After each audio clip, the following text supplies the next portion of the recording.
और इस बीच बड़ी खबर है, उत्तराखंड की राजनीति से हरक सिंह रावत हरिद्वार से लोकसभा चुनाव लड़ने की ताल ठोक रहे हैं। हरिद्वार से लोकसभा चुनाव लड़ेंगे हरक सिंह रावत और हरक सिंह रावत ने हरिद्वार से लोकसभा चुनाव 2024 लड़ने का ऐलान कर दिया है। हरिद्वार संसदीय लोकसभा क्षेत्र में हरक सिंह रावत सक्रिय भी हो गए हैं। तो राजनीति में एक बार और एक बड़ी बाजी खेलने की कोशिश हरक सिंह रावत करेंगे और हरिद्वार से चुनाव लड़ने का ऐलान किया उन्होंने।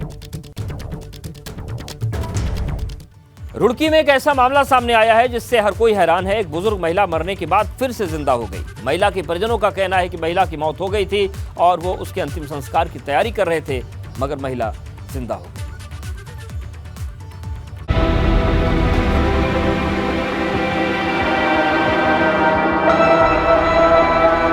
क्या कोई मरने के बाद जिंदा हो सकता है?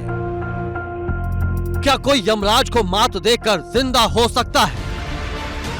ये सवाल हर किसी के लिए बेहद अहम है।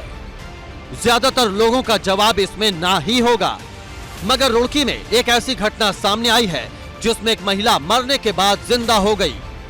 परिजनों का कहना है कि बुजुर्ग महिला को डॉक्टरों ने मृत घोषित कर दिया था। परिजन महिला के अंतिम संस्कार की तैयारी कर रहे थे, मगर तभी पता चला कि महिला की सांसें फिर से चलने लगी हैं। लोगों ने अपनी तैयारी शुरू कर दी। मैं अपने रिश्तेदारों को फोन किया, जैसे कि हमारे फूफा जी हैं, हमारी बहन बहनोई हैं, उन लोगों को वो सब लोग भी पहुंच गए थे 3 बजे तक। हम लोगों ने अपना लकड़ी वगैरह सामग्री वगैरह का जो भी कुछ सब इंतजाम फिट कर लिया था। तो फिर अचानक से इनमें फिर से, जैसे कि यहाँ पर ये इसी जगह बैठे हुए थे जहाँ पर फिलहाल बैठे, अचानक से इसने फिर ऐसा सिर हिला धीरे से। तो जब इसने सिर हिलाया तो फिर इसको थोड़ा निगाह, फिर इसको हमने थोड़ा और हाथ वगैरह लगा कर इससे बोलने का प्रयास किया। तो फिर ये थोड़ी देर बाद नाड़ ऐसे हिलाने लगी। सवाल ये है कि आखिरकार महिला मरने के बाद कैसे जिंदा हो गई? क्या ये कोई चमत्कार है या फिर लोगों को वहम हुआ? महिला को जिंदा देख इस परिवार में फिर से खुशियां लौट आई हैं। बुजुर्ग महिला हालांकि अभी कुछ ठीक से बोल नहीं पा रही है, मगर ये घटना इलाके में चर्चा का विषय बन गई है। लोग और रिश्तेदार इस परिवार के पास पहुंच रहे हैं और उस महिला को देखना चाहते हैं जो मौत को मात देकर जिंदा हो गई है। एबीपी गंगा के लिए रुड़की से विनीत त्यागी की रिपोर्ट। चोपता का नाम सुनते ही पर्यटकों के जहन में एक खूबसूरत पहाड़ी स्थल की तस्वीर उभरती है। इसी उम्मीद के साथ हर साल हजारों सैलानी चोपता आते हैं, मगर इस खूबसूरत स्थल में सैलानियों के लिए जरूरी सुविधाएं नहीं है, जिससे सैलानी मायूस होकर लौटते हैं।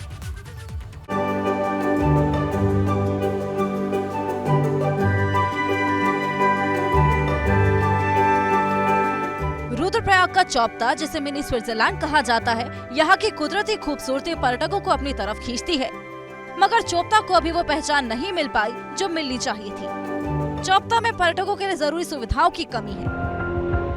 हर साल हजारों की संख्या में सैलानी चोपता आते हैं, मगर फिर भी यहाँ सैलानियों को सुविधाएं देने में कंजूसी की जा रही है। सरकार ने पर्यटन को बढ़ावा देने के लिए क्या किया? जब हम वहाँ पे खुद गए तो हमें वहाँ शौचालय नहीं मिले, कोई बढ़िया शौचालय। आप बताइए, जब शौचालय नहीं होगा तो वो स्वच्छ भारत मिशन तो अपने आप ही फेल हो गया और पर्यटक को क्या सुविधा मिलेगी? क्योंकि जो संचार की व्यवस्था वहाँ पे आप देख लीजिए, कहीं पे नेटवर्क आ रहा है, कहीं पे नहीं है, आदमी बड़ा परेशान है। ये करीब 7 किलोमीटर क्षेत्रफल में फैला हुआ है। यहाँ के खूबसूरत बुग्याल पर्यटकों को खासा पसंद आते हैं। कांग्रेस आरोप लगा रही है कि इस क्षेत्र की अनदेखी की जा रही है।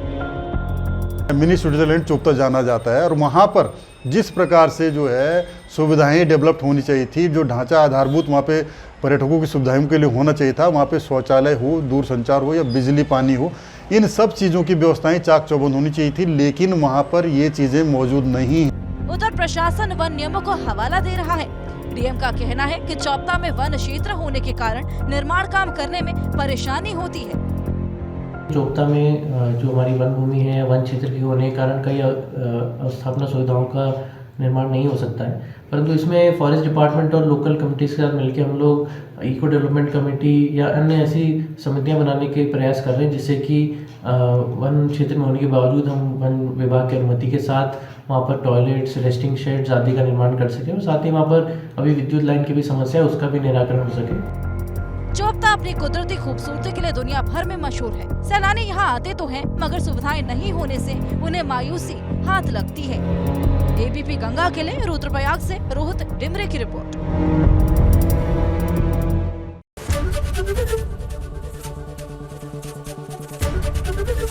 एबीपी गंगा, खबर आपकी, जुबान आपकी।